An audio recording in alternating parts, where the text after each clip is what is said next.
마태복음 개관, 그래서 마태복음에 대해서 좀 더 자세히 살펴보겠습니다. 첫 번째 저자입니다. 여러분, 마태복음의 저자는 누구입니까? 네, 마태입니다. 마태복음 4장 9절부터 10절까지 한번 읽어보겠습니다.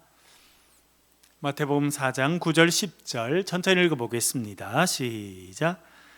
예수께서 그곳을 떠나 지나가시다가 마테라 하는 사람이 세관에 앉아있는 것을 보시고 이르시되 나를 따르라 하시니 일어나 따르니라. 예수께서 마태의 집에서 앉아 음식을 잡수실 때에 많은 세리와 죄인들이 와서 예수와 그의 제자들과 함께 앉았더라. 아멘. 네, 마태복음 4장이 아니라 9장이네요. 우리 화면에는 9장으로 나와 있는데 마태복음 9장. 여기에 예수님께서 길을 가시다가 세관을 지납니다. 세관. 세관에 세리 한 명이 앉아 있습니다. 그 사람 이름이 뭐라고 말합니까? 마태였다고 그렇게 말해주고 있습니다. 예수님께서, 우리가 생각할 때 예수님께서 나를 따라오너라 그래서 제자들을 부르셨다라고 하면 여러분, 뭐 하는 제자들, 직업이 뭐였던 제자들이라고 주로 생각합니까? 어부, 갈릴리 어부. 그러니까 베드로와 동생 이름 뭐죠? 베드로 동생 안드레, 둘 다 어부였습니다. 야고보와 요한, 세베대의 아들 야고보와 요한, 이 또 대표적으로 둘 형제인데 직업이 뭐였습니까? 어부였습니다. 그래서 우리는 대부분의 제자들이 다 어부였을 것이다 그렇게 생각합니다만, 여기 보면 마태라고 하는 사람이 나옵니다. 마태. 그리고 그 사람이 직업이 뭐였다고 말합니까? 세리였다 그렇게 말해주고 있습니다.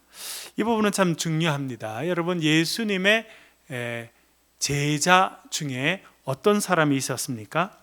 예수님의 제자 중에 셀롯인 시몬이 있었습니다. 셀롯은 젤롯이라고 하는 것인데, 젤롯은 열심당원이라는 뜻입니다. 열심당원은 뭐냐면, 여러분, 우리가 이제 일제시대에 일제시대에도 참 큰 어려움을 겪었는데, 일제시대를 생각해 보면 우리가 이해할 수 있습니다. 일제시대 때 조선 사람들도 여러 부류로 나눠졌겠죠. 어떤 사람들이 있었습니까? 첫 번째는 친일파들이 있었습니다. 뭐 이완용이라든지, 사실 이완용 이런 분들은 엄청난 재상이었습니다. 엄청난 똑똑한 사람이었는데 조선이라고 하는 나라에 많이 실망하기도 하고, 또 일본이 전략적으로 그런 사람들을 자기 편으로 끌어들여서 뭐 이완용 이런 사람들이 나중에 이제 을사조약을 맺고 이제 나라를 일본에 팔아먹는 그런 일들을 하고, 대신 금전적으로 엄청 많은 돈을 챙기지 않습니까? 그래서 대표적인 친일파들이 있었습니다. 그리고 일반 백성들이 있었고, 또 반대쪽에는 누가 있었습니까? 일본을 향해서 저항하고 독립을 추구하던 그런 독립군들이 있었습니다. 뭐 독립군들은 처음에는 이제 만주 지역에 흩어져서 김좌진 장군 뭐 이런 분들 여러분 들어보셨죠. 샹하이도 가면 그분들의 또 흔적들이 있고, 이번에 동계올림픽에서는 하얼빈 같은 데도 독립군들이 이제 많이 있어서 그런 분들이 활동을 하게 되었습니다. 뭐 영화 중에 뭐 밀정 뭐 이런 영화들을 보면 그런 독립군들이 이제 샹하이에도 있고 또 만주에도 있고, 그렇지만 거기만 있었던 것이 아니라 군자금을 또 나라에서 대주면 훈련을 해서 또 여기 침투해서 우리나라에 와서 사람들을 또 살해하고 또 죽이고. 여러분, 하얼빈은 역사적으로 대단히 중요한데, 저도 하얼빈 그 역에 가봤는데 그런 역사적인 일이 있지 않습니까? 이토 히로부미가 거기서 죽게 됩니다. 안중근 의사가 품에 권총을 갖고 가서 이제 특급 열차에서 내리는 이토 히로부미는 일본, 그 당시 일본 메이지 유신 이후에 일본을 이끌어가는 가장 젊은 엘리트 중에 하나였고, 이토 히로부미는 메이지 유신을 통해서 일본이 변화될 때 20대 청년들을 세계에다 유학을 보냈습니다. 그래서 그렇게 갔던 유학생들 가운데 가장 똑똑한 사람이 이토 히로부미였습니다. 그래서 그가 이제 일본에 있어서는 완전 영웅이죠. 섬나라 일본이 대한민국 이 한반도를 차지하고 만주를 차지하고 유럽의 이제 제일 끝이라고 할 수 있는 이제 러시아, 연해주 이런 지역까지 영향력을 발휘하고 중국을 영향력 하에 두고, 그러니까 일본, 섬나라였던 일본이 역사 최고의 영광을 얻는 데 있어서 기여한 최고의 엘리트 중에 하나가 이토 히로부미입니다. 그런 사람들이 다 특징은요, 일본에서 성장했지만 젊은 시대에 다 유학을 했어. 외국어를 하고 유럽에 가서 유럽의 정치와 문화와 특별히 군사 기술을 다 배우고 그런 사람들이었어. 그런데 이제 우리 나라 측면에 봐서는 우리 한반도를 전체를 다 장악하고 만주의 괴뢰 군사 정권을 세워서 끔찍한 짓들을 하고, 이제 거기에 731 부대 이런 데를 해서 잔인한 인간 생체 실험을 진행하거든요. 이제 그런 것들을 다 기획하고 해가는 그런 이제 사람이었습니다. 그러니까 우리 쪽에 봐서는 철천지 원수인 거고, 일본에서는 막 시대에 한번 날까 말까한 그런 이제 영웅입니다.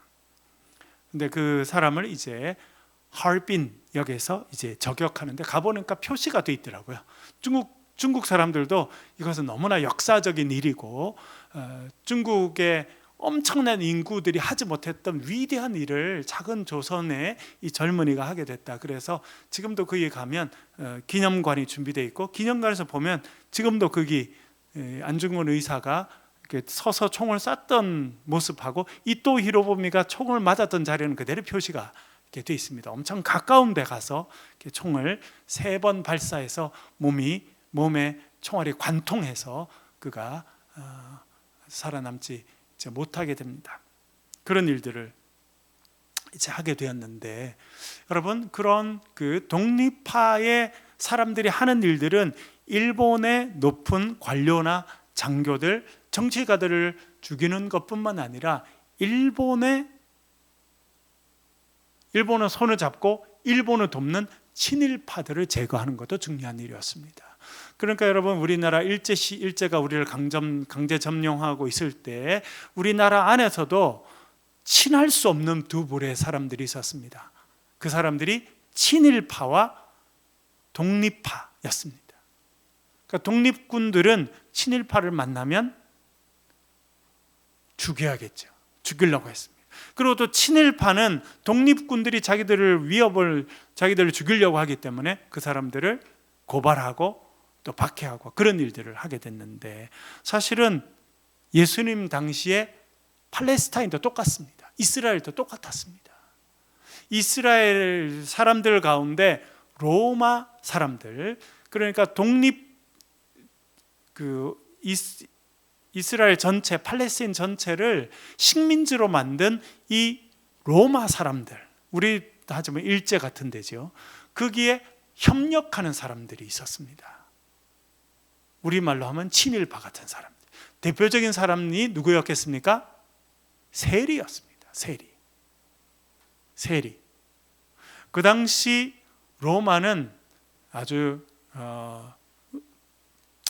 이스라엘 정도가 아니라 남쪽에는 이집트 전역, 또 서쪽으로는 지금의 스페인 전역, 그리고 오른쪽으로는 지금 페르시아 땅에 이르기까지 엄청난 제국들을 이루고 있었는데, 이 로마는 딱 2가지 외에는 다 허락해 줬습니다. 2가지가 뭐였냐면 군사와 관련된 것은 로마가 전부 다 모든 힘을 갖고 있었습니다.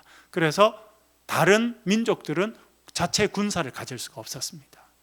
그래서 군사력은 로마가 다 가졌습니다. 두 번째는 세금을 걷었습니다.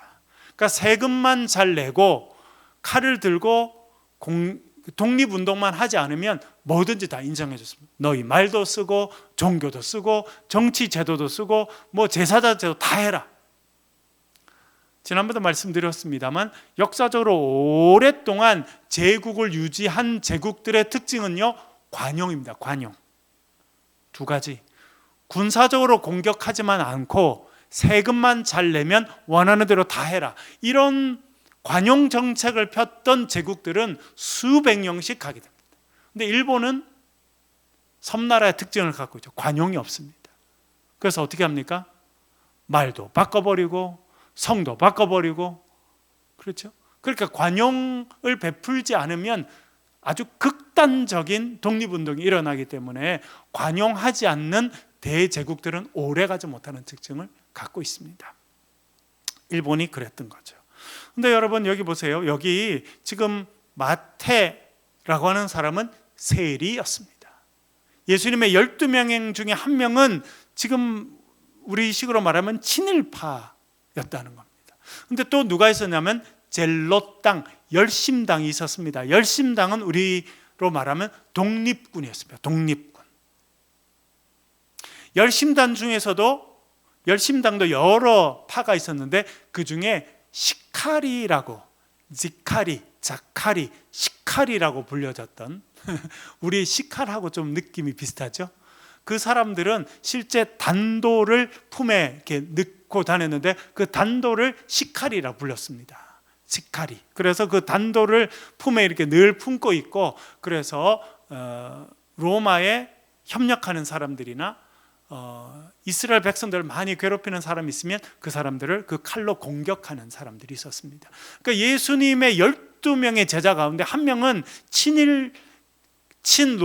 로마에 도움을 주는 사람과 그런 사람들을 공격하는 열심당까지 같이 있었다는 거예요. 여러분, 이건 참 중요합니다.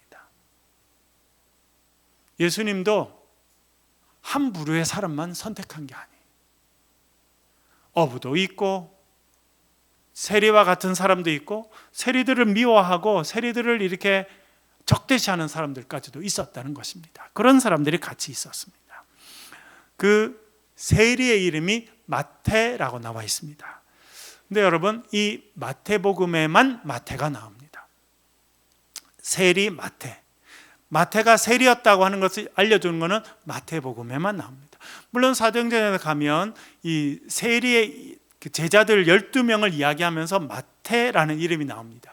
그런데 마가복음에는 12명의 제자 중에 마태라는 이름이 없고 레위라고 하는 이름이 있습니다. 레위. 그래서 이게 어떻게 된 건가? 여러분, 사실은 이 제자 중에 제자들 이름이 조금씩 이렇게 바뀔 때가 있는데, 그래서 많은 사람들은 이 마태라는 사람이 이름이 2개 있지 않았을까? 이름이 2개. 왜냐하면 베드로도 원래 이름은 뭐였어요, 여러분? 시몬이었습니다. 시몬. 원래 이름은 시몬이었어요. 그런데 예수님께서 시몬에게 이름 하나 더 주시죠. 무슨 이름을 주십니까? 게바라는 이름을 주십니다. 게바는 아람어로 바위라는 뜻입니다. 이 아람어를 헬라어로 번역하면 페트로스, 베드로가 됩니다. 그러니까 우리는 베드로라는 이름을 기억하고 있지만 실제로 그의 이름은 시몬이었습니다. 시몬. 그런데 예수님께서 베드로라는 이름을 주셔서, 게바라는 이름을 주셔서 그것이 베드로라고 이제 불려지게 되었습니다. 그래서 왜냐하면 마태는 마태복음에 나오는데 마가복음에는 마태가 안 나오거든요. 레위라는 사람이 나와서 아마 이 사람이 레위이면서 마태인 사람이 아니었을까, 그렇게 생각하게 됩니다. 여튼 마태복음은 전통적으로는 이제 이 마태라고 하는 사람이 예수님의 12명의 이름에 들어있기 때문에 이 세리였던 마태가 마태복음을 기록하지 않았나, 그렇게 생각하고 있습니다.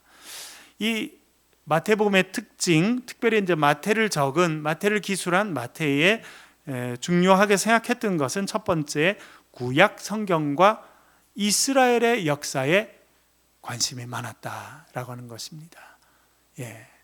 그리고 예수님을 아브라함과 다윗의 후손으로 선포했다는 것입니다. 네, 그는 그래서 아까 가운데 좀 다시 띄워주시면 그는 유태인이었고 기독교인이었습니다.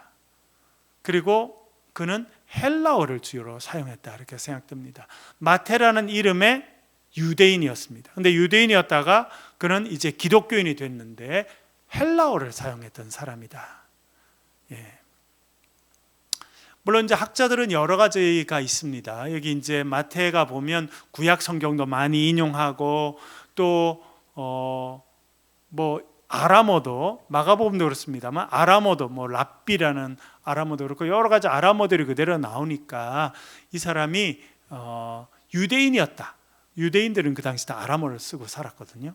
그런데 지금 우리가 갖고 있는 신약 성경의 원문은 헬라어인데 그것을 잘 보면 이것은 어떤 아람어나 히브리어로 썼던 것을 번역했던 것이 아니라 처음부터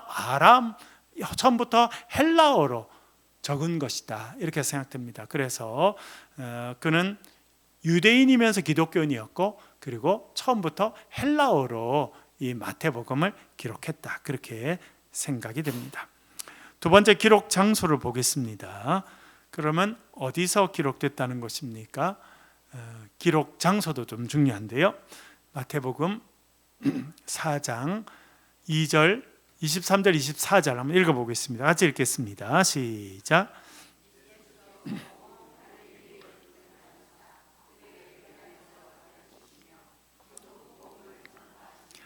백성 중에 모든 병과 모든 약한 것을 고치시니 그의 소문이 온 어디까지 퍼졌다고 이야기합니까? 수리아에 퍼졌다. 이 표현은 예수님께서 갈릴리를 다니시고 회당에서 가르치시고 천국복음 가르치시고 모든 약한 걸 고치셨다. 이거는 딴 복음에도 나옵니다. 그런데 딴 복음서에 나오지 않는 표현이 하나가 마태에만 나오는데 그 뭐냐면 24절 전반절에 있는 그의 소문이 어디 퍼졌다고요? 수리아에 퍼졌다. 수리아라고 하는 것은 지금의 시리아를 이야기합니다. 그림을 보여드릴게요. 네, 여기 지금 여러분 뭐 이제 어느 지역인지 아시겠죠? 밑에는 이제 사우디아라비아하고 가운데 있는 바다는 지중해고 그 밑에 지금 시내산이 있고 거기 시내산 위에 이제 이스라엘이 있는데 지금 화살표가 되어 있는 여기가 시리아, 지금도 여기가 시리아 땅입니다. 얼마 전에 큰 내전이 있었죠. 시리아 땅이고 시리아 제일 끝에 안디옥이라고 하는 곳이 있습니다. 넘겨주시고, 네, 안디옥 여러분 이제 더 잘 보이시죠? 예루살렘에 표시되어 있고 예루살렘 위에 보면 안디옥이 있습니다. 안디옥에서는 어떤 일이 있었습니까? 안디옥에 교회가 있었고 누가 선교사로 파송됩니까? 안디옥에서 바울과 바나바가 처음으로 파송됐던 곳이 이 안디옥이라고 하는 곳입니다. 이 안디옥이라고 하는 곳은 이제 그림 내려주시고요. 역사적으로 보면 유대인들이 많이 가서 살았습니다. 그래서 처음에 안디옥에 가서 신앙생활을 했던 사람들은 유대인으로서 지금 안디옥에 살고 있던 사람들이었습니다. 그래서 안디옥에서 많은 사람들이 생겨나게 되고 또 안디옥에 유대인들이 있었는데 유대인이 아닌 이방인들도 이제 교회에 와서 예수님을 열심히 믿게 되니까 또 사도행전에 보면 이 예루살렘에 있던 교회에서 아주 열심히 있는 사람들이 안디옥에서 교회를 이루어가네. 그래서 중요한 리더 한 명을 보내게 되는데 그 사람이 바나바라고 하는 사람입니다. 그래서 바나바를 안디옥 교회에다 파견해요. 그런데 바나바는 혼자 안디옥에서 목회한 것이 아니라 안디옥 바로 옆에 안디옥에서 조금 위로 올라가면 다소라는 곳이 있습니다. 다소, 누구의 고향이던가요? 여러분, 다소는요 바울의 고향입니다. 사울이라고 불렸던 바울의 고향입니다. 그래서 처음에 사울이 예수님 만나고 다메섹에서 변화됐지만 아무도 그를 사용해 주지 않습니다. 인정해 주지 않아요. 그래서 고향에 가서 그가 은둔하고 있는데 바나바가 안디옥 교회에 파견돼서 목회할 때 그 바로 옆에 있는 다소에 가서 바울을 데리고 와서 같이 목회하게 됩니다. 그래서 안디옥에서 비로소 그리스도인이라 불리는 그 별명 그리스도인이라고 하는 그 말이 안디옥에서 생겨나게 됩니다. 그것은 바나바가 바울과 함께 1년 동안 목회하고 교회가 아주 활성화되고 많은 사람들이 보면서 야, 저 사람들은 그리스도 믿는 사람들이구나, 그리스도인이구나, 그런 평가를 이제 받게 되었던 곳이 안디옥입니다. 그래서 아마 이 안디옥에서 마태복음이 적혀지지 않았을까. 왜냐하면 거기는 기본적으로 유대인들이 많이 있었고, 그 유대인들이 신앙생활을 하는 곳에 이제 이방인들, 헬라 문화 가운데 있었던 이방인들이 들어와서 같이 공동체를 이루었기 때문입니다. 마태 공동체의 특징을 몇 가지 보겠습니다. 첫 번째는 유대인들과 이방인들이 함께 신앙생활했습니다. 두 번째는 이 큰 도시고 또 항구에 있는 도시였기 때문에 비교적 잘 사는 그런 여유가 있는 교인들도 상당히 많이 있었습니다. 세 번째는 도시에 위치하고 있었다, 그렇게 생각해 볼 수 있겠습니다. 그래서 교인들 가운데 가난한 사람들만 있지 않고 부자들도 있고 그렇게 했기 때문에 마태복음 5장 3절에 보면 마태복음 5장 3절 팔복, 우리 말하는 팔복이 나오죠. 팔복의 첫 번째 내용은 무엇입니까? 심령이 가난한 자는 복이 있나니 천국이 저희 것이다. 그런데 누가복음 6장에 가면 평지 설교라고 하는, 그러니까 마태복음 5장은 예수님께서 산에서 설교했다 그러는데 누가복음 6장에 가면 산이 아니라 평지에서 예수님 설교하시는데 똑같은 내용을 어떻게 말하냐면 가난한 자는 복이 있나니 천국이 저희 것이다. 그러니까 누가복음에는 가난한 자라 그래요. 근데 마태복음에 가면 뭐가 가난한 자? 심령이 가난한 자. 왜? 그 마태 공동체는 꽤 부자들도 있었어요. 그런데 가난한 자만 복이 있다 하면 부자들이 소외가 되니까 아마 마태는 그걸 생각해서 심령이 가난한 자는 그렇게 그것을 그 단어를 집어넣었다, 이렇게 생각이 됩니다. 그래서 그 가난한 초대 교회는 대부분 가난한 분들이 이제 주된 교인이었습니다. 사실은 우리나라도 마찬가지였잖아요, 여러분. 우리나라도 말씀드린 것처럼 1884년 또 10월 말에 알렌 선교사가 들어오고 그 다음 해 제중원이라고 하는 병원이 이제 시작되었을 때 누가 그 병원에 제일 많이 왔겠습니까? 가난한 사람들이 왔어요. 가난한 사람들이. 그래서 우리 한국 교회의 첫 모습은 초대교회 첫 모습과 비슷한 부분이 많다, 이렇게 생각됩니다. 세 번째, 마태복음의 구성에 대해서 보겠습니다. 그럼 마태복음은 어떻게 구성되어 있느냐? 1장과 2장은 예수님의 탄생 이야기와 어린 시절 이야기가 나옵니다. 예수님의 탄생 이야기가 마가복음에는 안 나옵니다. 근데 마태복음은 예수님의 탄생 이야기가 나고, 특별히 예수님을 누가 와서 경배했다, 첫 예물을 드렸다 말합니까? 동방의 박사들이 왔다. 그거는 이제 마태복음이 알려주는 내용입니다. 그리고 예수님께서 공생애를 시작하셔서는 갈릴리에서 사역하시고, 그리고 갈릴리 사역이 끝마친 다음에는 21장에 보면 예루살렘 성에 입성하시고 예루살렘에서 사역하시고, 26장, 27장, 28장은 고난 받으시고 십자가에 달리시고 부활하시는 장면까지 나오고 있습니다. 마태복음의 특징에 대해서 살펴보겠습니다. 우리 아까도 말씀드렸습니다만 첫째는 유대 전통을 중시하게 됩니다. 그래서 예수님을 아브라함과 다윗의 자손이다, 그렇게 묘사하고 있습니다. 아까 우리 읽어봤던 마태복음 1장 1절에도 보면 아브라함과 다윗의 자손 예수 그리스도의 계보라. 계보가 뭡니까 여러분? 계보, 족보라는 뜻입니다. 족보. 여러분 집에 족보 있으신가요? 어떤 집이 족보를 주로 비치해 두고 있습니까? 뼈대 있다 생각하는 집이, 우리 집안으로 말할 것 같으면 이래가지고 족보를 막 꺼내가지고, 그렇죠? 이렇게 알려줘. 그렇게 족보가 있다라고 하는 것은 전통을 강조한다, 그런 의미를 가지고 있습니다. 그런데 예수님의 이 족보 계보에는 특징이 있습니다. 보여주시고요. 어떤 특징이 있다는 것입니까? 17절에 보면 아브람부터 다윗까지 14대고, 다윗부터 바벨론 끌려가기까지 14대고, 바벨론으로부터 예수님까지 14대라. 뭐에 맞췄습니까? 14, 14에 맞췄습니다. 왜 14에 맞췄습니까? 7의 배수이기 때문에. 내려주시고요.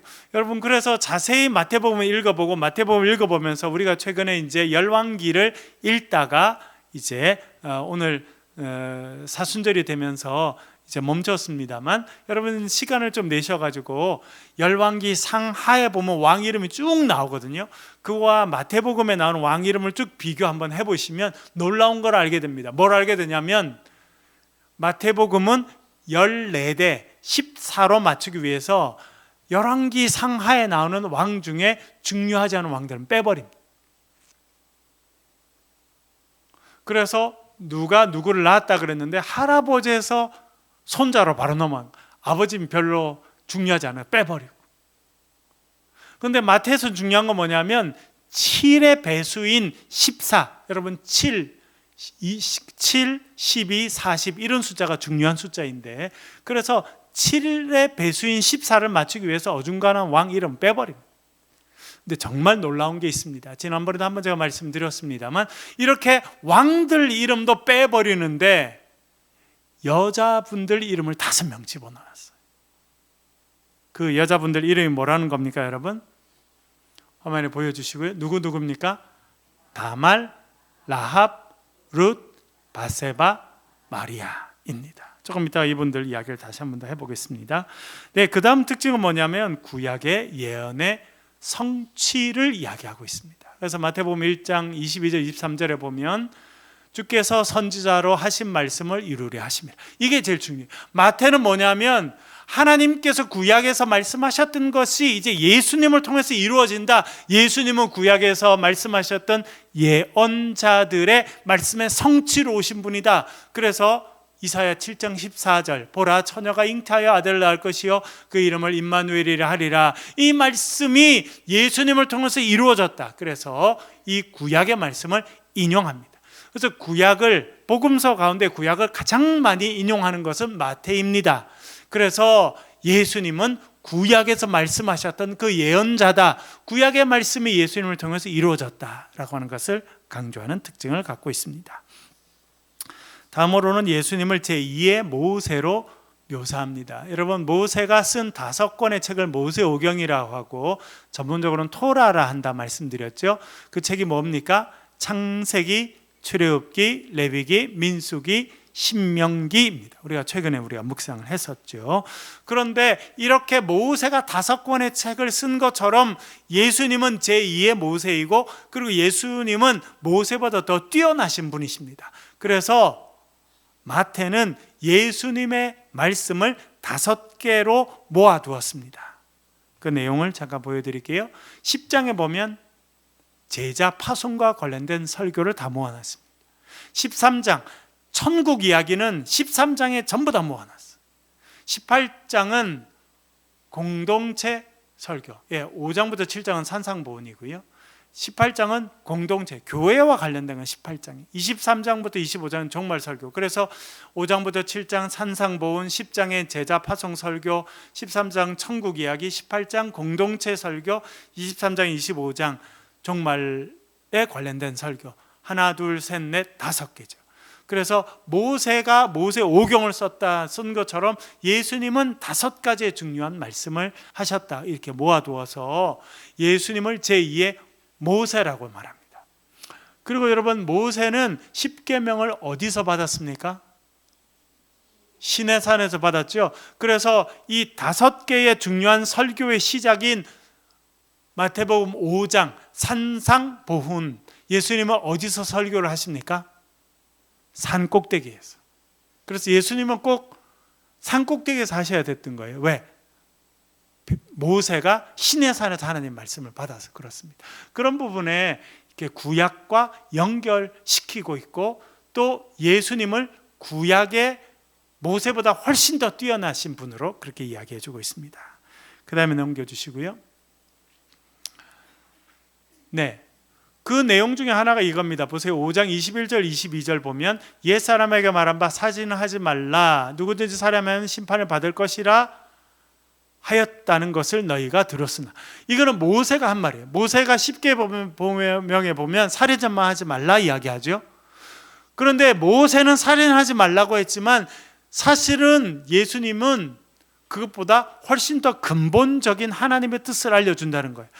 모세 10계명에 의하면 살인하지 말라 그렇게 이야기했어요. 그러니까 사람들이 살인만 안 하면 되네 하고 옆 사람 이웃을 욕하기도 하고 두드려 패기도 하고 살인만 안 하면 됐지 이렇게 한다는 거예요. 그러니까 예수님은 오셔서 뭘 알려주시냐면 살인하지 말라라고 모세가 이야기했지만 사실은 살인을 하지 말라라고 하는 것은 살인을 안 하는 것으로 충분하다는 것이 아니라 형제에게 노하는 자마다 심판을 받게 된다. 형제에게 나아가 야 돌대가리야 이렇게 말하는 자는 끌려가서 재판을 받을 거다. 그러니까 살인하지 말라고 하는 것보다 훨씬 더 근본적인 하나님의 뜻을 알려주시는 분이 예수님이시다. 그런 의미에서 예수님은 모세와 같은 분이시고 모세보다 더 뛰어나신 분이시다 라고 하는 것을 알려주고 있습니다. 네 번째는 함께 하시는 하나님을 강조합니다. 이 부분 다시 읽어볼게요. 23절 읽어보겠습니다. 시작. 보라, 처녀가 잉태하여 아들을 낳을 것이요 그의 이름을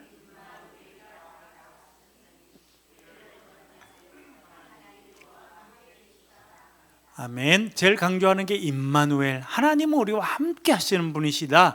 그것을 강조합니다. 그리고 또 이것을 강조하는데요. 그 다음 페이지 보여주시고요. 그래서 28장 20절 제일 마지막에 예수님께서 제자들을 파송하시면서 이렇게 말씀하십니다. 빨간 글자를 보면 내가 세상 끝날까지 너희와 항상 뭐 할 것이다? 함께 있을 것이다. 임마누엘의 하나님은 하나님으로 예수님께서 이 땅에 오셨고 그 예수님은 제자들과 함께 할 것이다. 여러분, 하나님은 우리와 늘 함께 하시는 분이라고 하는 것을 기억하실 수 있기를 간절히 바랍니다. 마태가 그것을 강조하고 있습니다. 그리고 특징 중에 하나는 교회를 강조한다는 것입니다. 교회를 강조합니다. 그래서 16장 18절에 보면 이 반석 위에 내 교회를 세울 것이다. 교회라는 단어, 에클레시아라는 단어를 복음서에서는 유일하게 마태복음만 쓰고 있습니다. 그처럼 교회를 강조하고 있습니다. 넘겨주시고요. 족보에 5명이 나오는데 제가 지난번에는 한번 말씀을 드렸습니다만 잠시 한 번 더 살펴보겠습니다. 첫 번째 다말, 처음에 나오는 사람이 다말이죠. 다말 이야기, 여러분 우리가 창세기 몇 장에 나옵니까? 넘겨주시고 다말 38장에 나옵니다. 유다가 나오죠. 유다가 보세요, 여러분. 유다라는 사람이 나중에 이제 유다족 속의 시조가 되는데 유다라는 사람이 아내를 맞이하는데 어떤 아내를 맞이했다는 겁니까? 가나안 사람 수아의 딸. 이름은 안 나오지만 이 가나안 남자 수아라는 사람의 딸을 맞이해요. 그러니까 벌써 이방인 아내를 취했다고 하는 것을 이야기해 주고 있습니다. 그러면서 세 아들을 낳죠. 엘과 오난과 셀라라는 아이를 낳게 됩니다. 넘겨주시고, 그리고 이 다말이라고 하는 여인은 아마 그래서 이 다말이라고 하는 사람도 이방 여인이었을 것이다 생각하는 것은 이 벌써 시아버지가 자기 아내를 가나안 여인을 택해서 아이를 낳게 됐죠. 그래서 첫째 며느리로 들어온 다말도 아마 언급이 없는 걸 봐서는 이방 여인이 아니었을까 생각하고 첫째 엘의 아내였습니다. 근데 나중에 엘도 죽고 또 둘째도 죽고 셋째 셀라가 성장할 때까지 친정에 가 있으라 그랬는데 아버지가 셋째는 안 줍니다. 왜? 아들 다 죽을 것 같아서. 그래서 나중에 창녀로 위장해서 아버지와 사이에서 출산을 하게 됩니다. 그래서 나중에 이 다말이 임신했다니까 그 시아버지가 화가 나서 끌고 와라, 불태워 죽여버리자 그렇게 이야기했는데 누구로 인해서 임신을 했다는 겁니까? 그러면서 도장, 그러니까 지팡이와 그리고 이렇게 사람들이 들고 다니는 끈 이런 것들을 내밀게 됩니다. 그랬더니 유다가 다말을 향해서 이렇게 말합니다. 금방 띄워주셨던 거 뭐라 그래요? 그는 나보다 옳도다.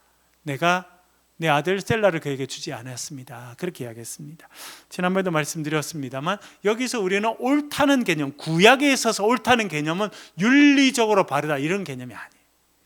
약속을 지키면 옳은 사람인 거예요.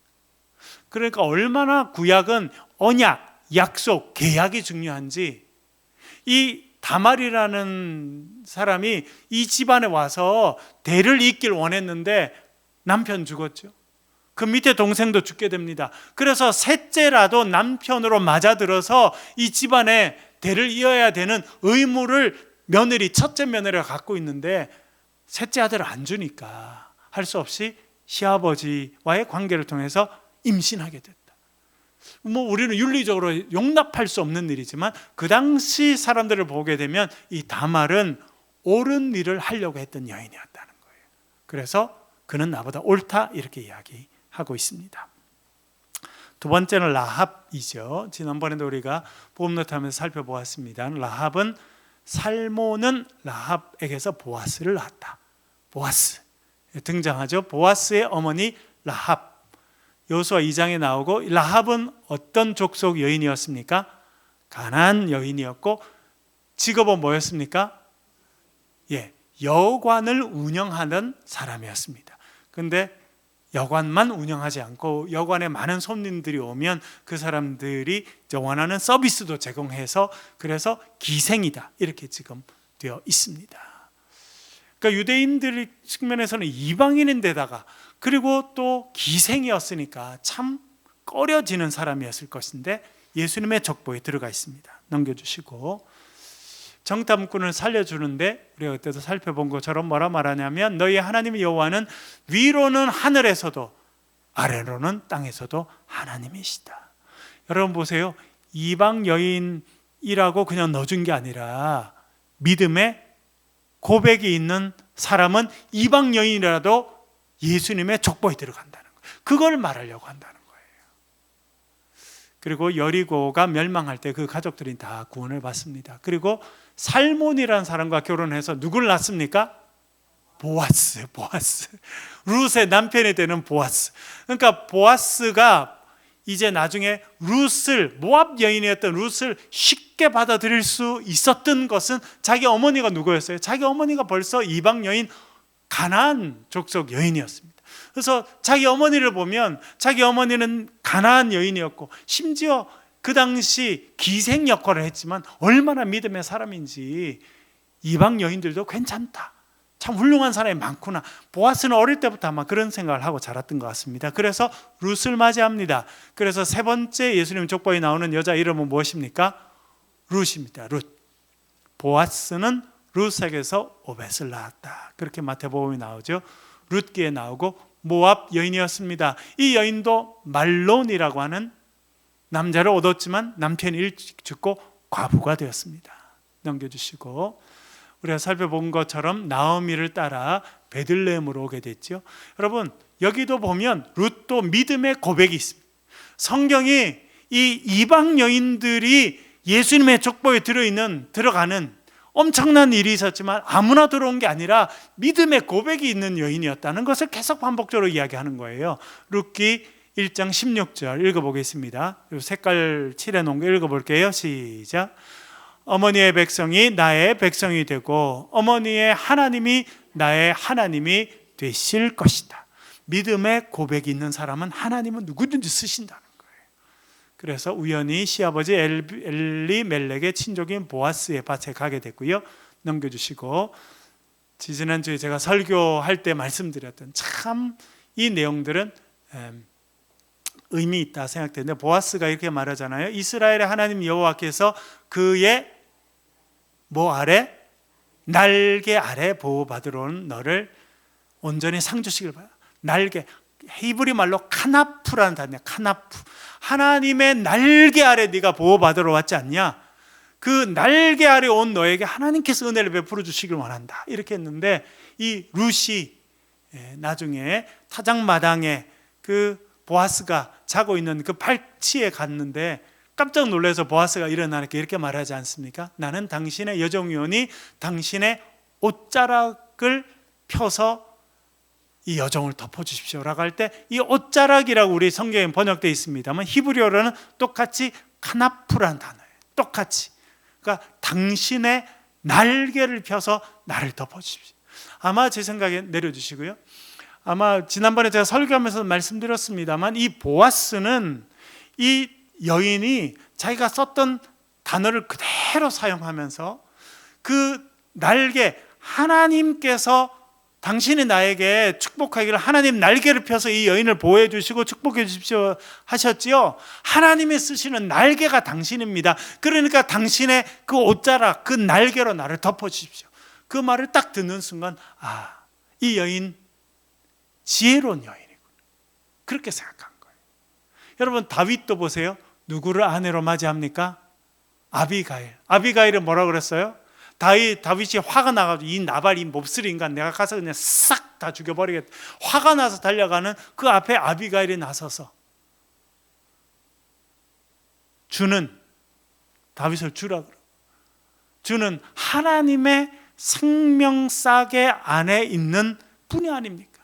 하나님이 생명싸개 안에 당신을 지금까지 보호하시고 이제 이스라엘 왕으로 지도자를 세워주실 때 무죄한 피를 흘렸다고 후회하실 날이 오실 것입니다. 그러니 마음을 푸십시오.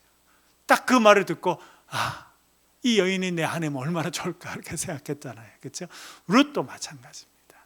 그래서 보아스가 이제 룻과 사이에서 누굴 낳게 됩니까? 오벳을 낳게 되고, 오벳은 이새를 낳고, 이새는 누굴 낳았어요?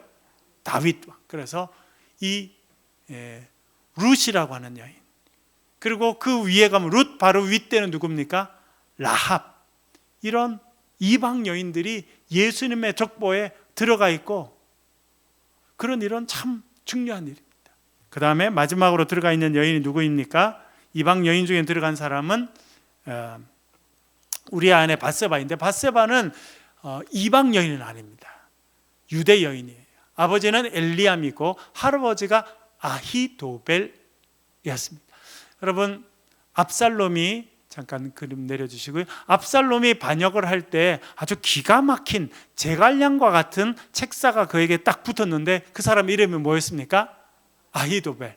제가 복음노트 할 때 말씀드렸습니다만 원래는 다윗의 책사였어요. 그러니까 다윗 옆에서 지략가로서 활동했던 사람인데, 다윗이 자기의 손녀인 밧세바를 범하는 걸 보고 마음이 돌아서서 이제 압살롬의 책사가 됩니다. 그래서 기가 막힌 이야기를 하게 되죠. 사실은 이 아히도벨이 했던 대로 압살롬이 바로 일어나서 강을 건너기 전에 있는 자기 아버지를 쳤다면 아마 그날 다윗이 죽었을 거예요. 그렇죠? 그 정도로 아히도벨은 지략이 뛰어난 사람이었는데, 이 아히도벨의 손녀가 밧세바였습니다. 넘겨주시고, 그런데 참 하나님께서 이 밧세바를 불쌍히 여겨주시고, 그 다음 페이지예요. 그는 원래 이제 히타이트 사람이었던 우리아의 아내였습니다만, 이제 우리아도 죽게 되고, 또 다윗과의 낳은 첫째 아들은 범죄의 결과로 낳기 때문에 하나님께서 그 아이를 죽게 만드십니다. 그런데 그 다음에 솔로몬이 태어나게 하셨습니다. 내려주시고요. 참 솔로몬도, 그렇죠?